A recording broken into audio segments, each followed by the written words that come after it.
ఇది ఎవరి కోసమో,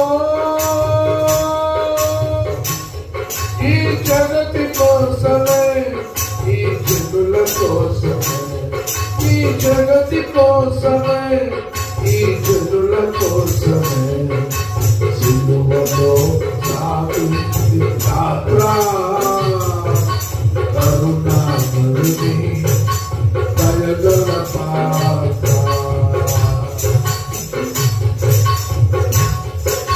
చెల్లుమని కొట్టింది ఒకరు, తన మోము పైన మూసింది మరి ఒకరు. చెల్లుమని కొట్టింది ఒకరు, తన మోము పైన మూసింది మరి ఒకరు.